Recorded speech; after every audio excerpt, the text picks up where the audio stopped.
enteekateeka z'okuyoyota ekijjukizo ky'abajulizi abakulistaayo e Namugongo zitandise nga ku mulundi guno zikulembeddwamu obulabirizi 6 obunaakulembera okusaba ku lunaku lw'Okulamaga omwezi ogujja.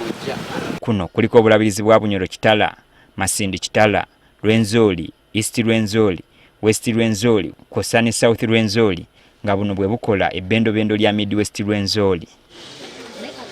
Bano batandise na kusereka ekimu ku kibangirizi abalamazi we batuula nga bawemensa ensimbi eziwerera ddala obukadde 405. Naye bwe twajja omwaka oguwedde Katonda n'atuwamu ebigezo 2 n'asooka aleeta akasana k'amaanyi nnyo ne kaba baalula wano ne kabookya ne kabamaanamu n'amagezi.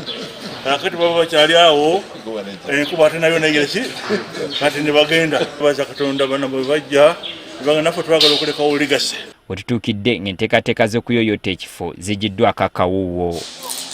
Batunnyonnyodde ezimu ku nteekateeka ezinaagobererwa mu kulamaga kw'omwaka guno nga za kutandika nga 23 omwezi guno. Bagamba kino kigendereddwamu okusobozesa abantu bonna okufuna omukisa gw'okulamaga. 23rd May, that's a Children's Day here at Namugongo Anglican site.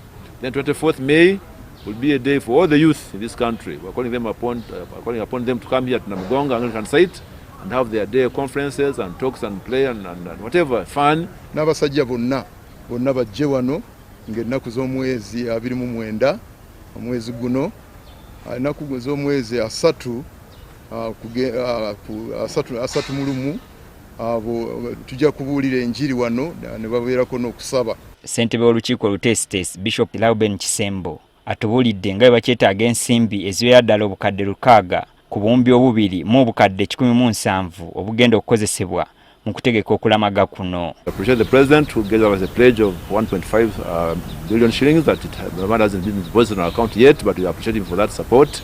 And we pray and request him to deliver the money so that it helps us do some of the works of booking goods and services.